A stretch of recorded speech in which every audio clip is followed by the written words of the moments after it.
Buenos días, tardes ya. Muchísimas gracias, doctora Lucía, por la invitación que le hizo al Ministerio. Pues ya la disculpa de la viceministra, usted lo dio. Sin embargo, nosotros tenemos una presentación, pero también, digamos, le podemos dar respuesta a todas las inquietudes que tengan con relación al tema del Sistema General de Participación y el tema del modelo de aseguramiento de salud que tenemos en Colombia. Vamos, antes de arrancar con lo que es el Sistema General de Participación, pues sí quiero acotar el tema del modelo de salud en Colombia. Y el tema del modelo de salud en Colombia es que nosotros optamos en este país por irnos por el aseguramiento, y ese aseguramiento está constituido por dos grandes formas de verlo. Uno, que es el régimen contributivo, el cual se financia a través de recursos parafiscales y fiscales vía impuestos, y el modelo de aseguramiento del régimen subsidiado, al cual confluyen diferentes fuentes de financiación, entre esos el Sistema General de Participación. Ese es el modelo, y en este modelo tenemos más o menos el 96% de los colombianos, es decir, nos falta una franja, que es lo que llamamos la población pobre no asegurada, que está alrededor de unas 600 a 700.000 personas, que por X o Y razón no han accedido al sistema de aseguramiento. Sin embargo, a través de los recursos del Sistema General de Participación se le asignan recursos para que los servicios de salud de esa población se les den en las mismas condiciones que se le dan a las personas que están en el aseguramiento. Lo primero que queremos, digamos acá, observar es que los recursos del Sistema General de Participación, que es el 24.5%, se distribuye en el sistema de salud en tres grandes componentes. Un componente que está orientado al tema del régimen subsidiado, un segundo componente que está orientado al tema de oferta, ¿cierto? Conociendo el tema de oferta como la prestación de servicios a la población pobre no asegurada, y el tema del no POS, ¿cierto? Que en este país hemos considerado todo lo que desborda el POS, que no está y que no está garantizado con la unidad de pago por capitación, que es la medida o la prima que se paga a los aseguradores, pues lógicamente tendrán acceso los colombianos con esos recursos de oferta, y unos recursos de salud pública que en todos los casos y durante todo el tiempo ha sido del 10% del Sistema General de Participación. ¿En qué hemos avanzado? En que entre las bolsas de oferta y salud pública ha habido una transformación de recursos. Es decir, nosotros hace 4 o 5 años estábamos hablando del 65% de los recursos del Sistema General de Participación para el aseguramiento, y estos recursos, digamos que iban a los municipios para que desde los municipios se ejecutaran, ¿cierto?, a través de contratos de aseguramiento. Y esto, en la medida que vamos creciendo, digamos, en el tema del aseguramiento, pues ha habido un tema de una transformación de recursos. En la ley del plan de desarrollo anterior había quedado que en el año 2015 nosotros íbamos a hacer una transformación del 80%, es decir, hoy el 80% de los recursos del Sistema General de Participación se utilizan para el régimen subsidiado, eso es alrededor de 5.5 billones de pesos, pero en el aseguramiento del régimen subsidiado, esto contribuye solo en el 40% de los costos del aseguramiento en el país. El 10% de la prestación del servicio, pues lógicamente en la medida que vamos avanzando en el tema del aseguramiento, pues habrá menos recursos para la población pobre no asegurada, ¿cierto? Sin embargo, mantenemos unos recursos importantes para el tema del no POS, que, digamos, se distribuye entre los, en el caso del no POS, entre todos los departamentos y distritos, y en el caso de población pobre no asegurada, entre los departamentos y los municipios certificados. En el tema de salud pública, ese 10% se distribuye entre los departamentos y los municipios, y ahí digamos que compartimos algo con lo que decía el doctor Olivera, en el sentido de que nosotros tenemos que empezar a mirar esa coordinación entre lo que hace el departamento y lo que hacen los municipios con relación a los recursos de salud pública que los utilizan para los planes de intervenciones colectivas. Aquí queríamos ver que en la medida que hemos venido teniendo mayores recursos, ¿cierto?, para el tema del aseguramiento hemos venido creciendo. Entonces nosotros en el año 2002 tenemos una población de 11 millones de asegurados a través del régimen subsidiado, y en el año 2008 llegamos a 23 millones. Más o menos el 50% de la población está en aseguramiento del régimen subsidiado y la otra, 50%, un poco menos, es aseguramiento por régimen contributivo. Sin embargo, como el aseguramiento está unido a la fórmula de las encuestas del CISBEN, es decir, aquí se clasifica la población, ¿cierto? Y en el año 2010 hubo una depuración con relación a este tema, volvimos a bajar a 21 millones y hoy nuevamente tenemos el aseguramiento del régimen subsidiado en 23 millones. ¿Qué hemos hecho? Digamos, el tema de salud quizás es uno de los que más normatividad tiene y sobre los que mayor, digamos, cambios se han dado en los últimos años, especialmente en el tema de la forma como se maneja el sistema general de participación. Aquí unos puntos importantes a través de las diferentes normas, especialmente la ley 1122 del año 2007 y de la 1438, pues han venido modificando algunas de las competencias en las entidades territoriales, especialmente en las direcciones de salud departamentales. Una que es muy importante con relación a los hospitales. Los departamentos construían los planes bienales de inversión de toda su red. Hoy lo que hacen los departamentos es avalar esos planes bienales que se hacen desde la CESE para las inversiones en dotación y infraestructura, por decir algo. En el tema de salud pública, ¿cierto? Antes hacía un tema de coordinar, supervisar todas las acciones de salud pública, ahora lo que hace es una asistencia técnica para que haya un mayor desarrollo en lo que tiene que ver con la política de salud pública de su jurisdicción. En el tema de los municipios, entonces, eso se ha cambiado sustancialmente. ¿En qué sentido? Hasta el año 2011, todo el aseguramiento de este país se manejaba a través de contratos de aseguramiento que estaban en los municipios. Es decir, la plata del Sistema General de Participación iba directamente a los municipios para que los municipios le pagaran a las EPS, para que las EPS le pagaran a las IPS, y todo estaba atado a unos temas de contratación con base inclusive en unos cupos. Es decir, había unos cupos de aseguramiento, y ese era el recorrido que tenían que hacer los recursos. Después del año 2011, con la ley 1438, lo que se hizo fue, hay una base centralizada, base de datos de afiliados únicos, y el recurso va en giro directo a las instituciones prestadoras de servicios de salud y a las EPS. Y aquí, digamos que hay un cambio sustancial en el sentido como se registran en las entidades territoriales el tema de los recursos. Antes todo se ejecutaba a través de situación de fondos. En todo este nuevo esquema cambia, y en la mayoría de los recursos se hace sin situación de fondos.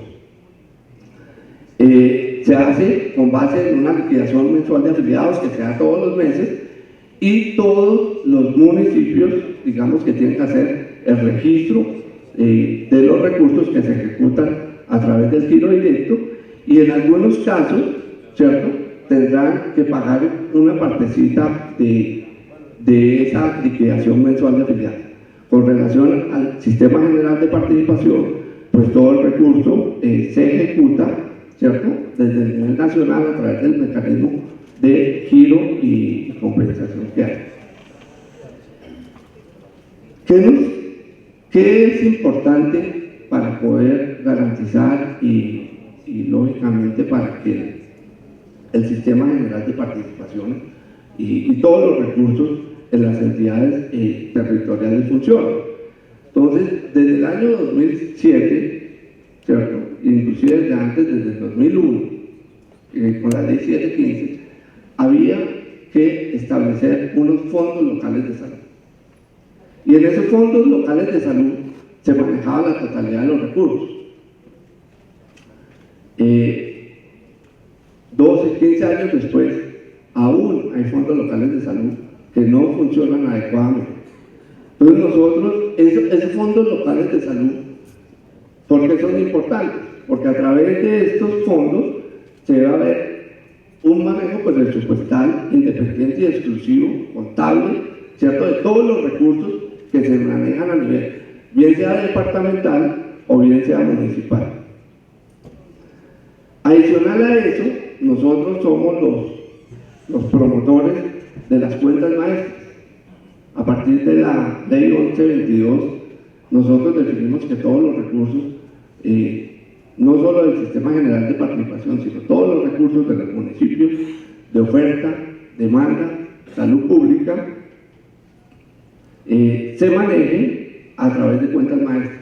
Es decir, que todos los municipios hoy tienen una cuenta maestra del régimen subsidiado. Quienes son municipios certificados tienen una cuenta de oferta.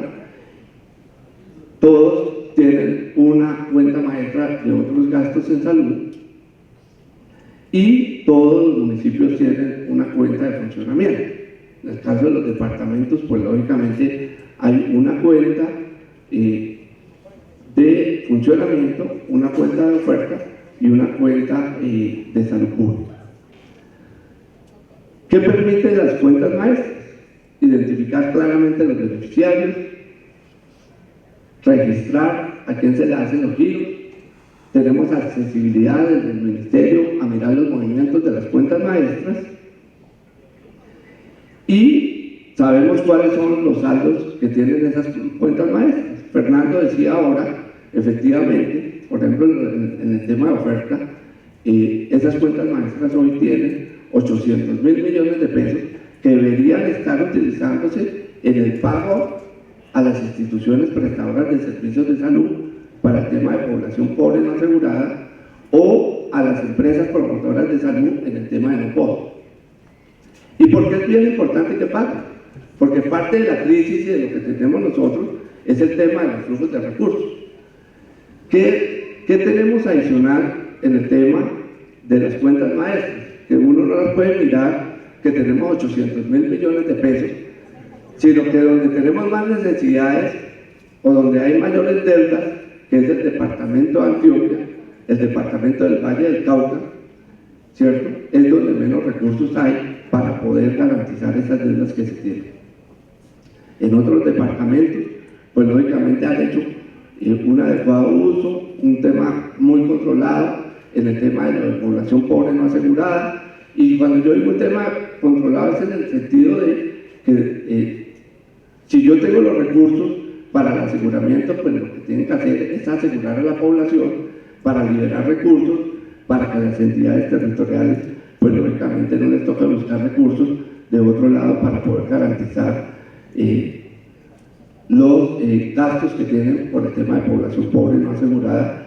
Y digamos, ese tema que hoy de alguna forma algunos departamentos dicen que se le está creciendo el POS, pues hemos tomado unas decisiones a través de otras, de una resolución, la 1479, y lo que hemos hecho nosotros, digamos, a través del último tiempo, de los 3 últimos años, es generar normas para el tema de saneamiento contable, de saneamiento fiscal y financiero, no solo de las entidades territoriales, sino de todo en general, y buscar dinámica de aquellos recursos que habían o que han estado como atrapados en un, sin, digamos, una utilización para las necesidades que tiene el sistema. Adicionalmente, digamos que la herramienta del FUD se ha convertido, o debe ser, y así quedó en el plan de desarrollo, la única herramienta a través de la cual nosotros hacemos seguimiento al tema de los recursos. ¿Qué ha pasado? Tenemos unos problemas en el tema de las entidades territoriales. Yo creo que ahí vamos a tener que hacer un trabajo mucho más grueso, en el sentido de que, de acuerdo con esas capacidades, pues todo lo que está en el FUD no es, hay un tema de malos reportes, las entidades territoriales, algunas hacen sus mejores ejercicios, pero en la mayoría de los casos, que no es el tema de Bogotá, que no es el tema de los departamentos y no son los municipios que están lejos, pues no tenemos los mejores resultados. Y yo no sé si decir que tenemos que esperar los mejores resultados cuando efectivamente no tienen como esa capacidad para poder avanzar en mejorar sus reportes de información.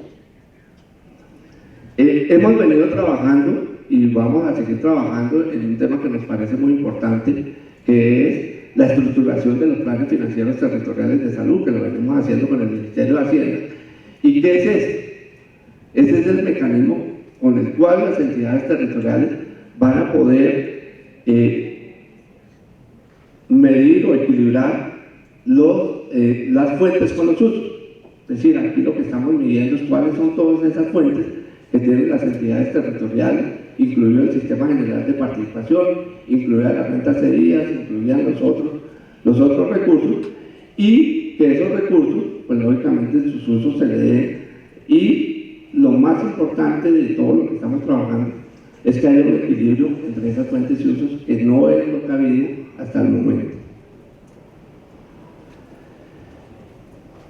¿Qué adicionalmente tenemos en el tema de retos? Tenemos un tema de una prestación de servicios en zonas dispersas que nos obliga a eso, que nosotros debemos tener unas bolsas en el tema de los recursos de oferta, empezar a mirar con otra visión a aquellas zonas donde solo el Estado, instituciones prestadoras de servicios de salud de carácter público son las que pueden prestar los servicios.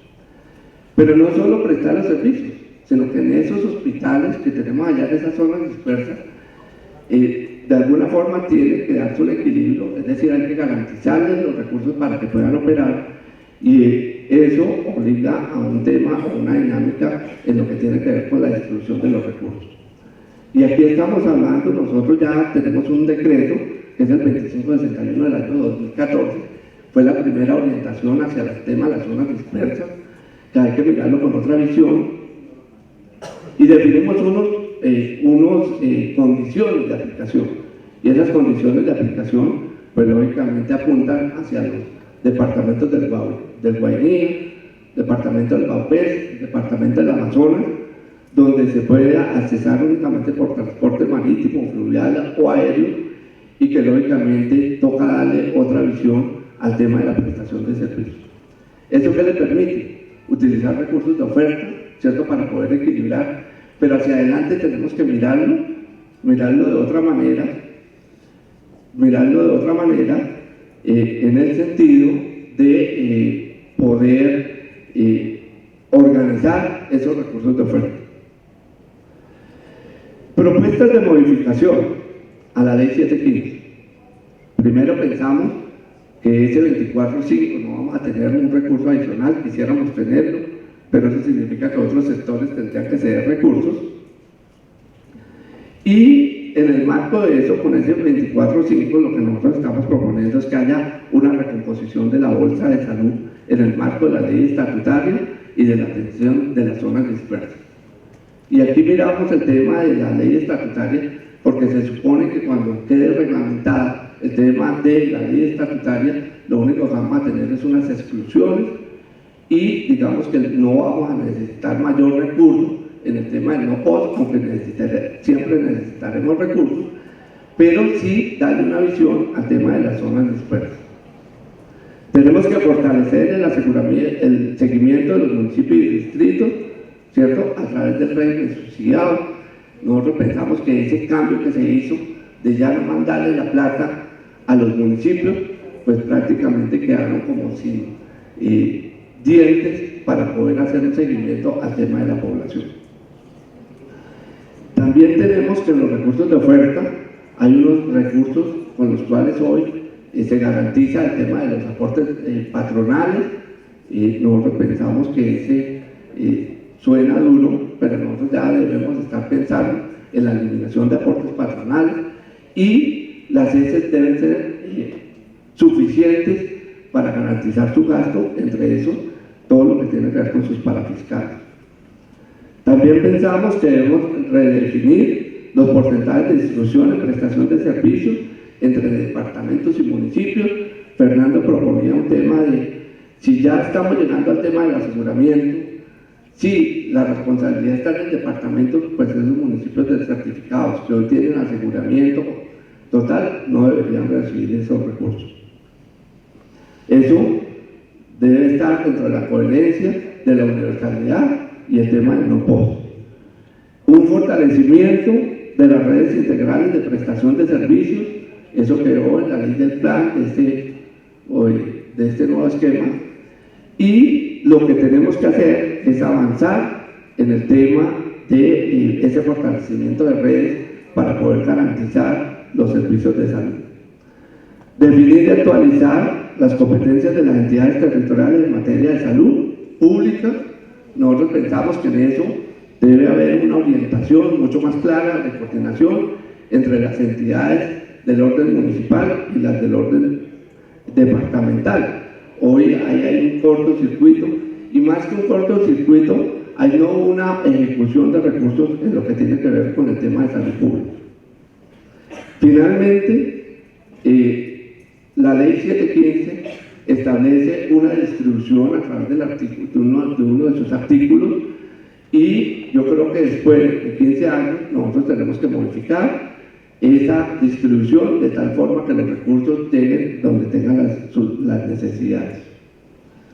Esta era la presentación que nosotros queríamos compartir, doctora Ana Lucía, en el tema de salud.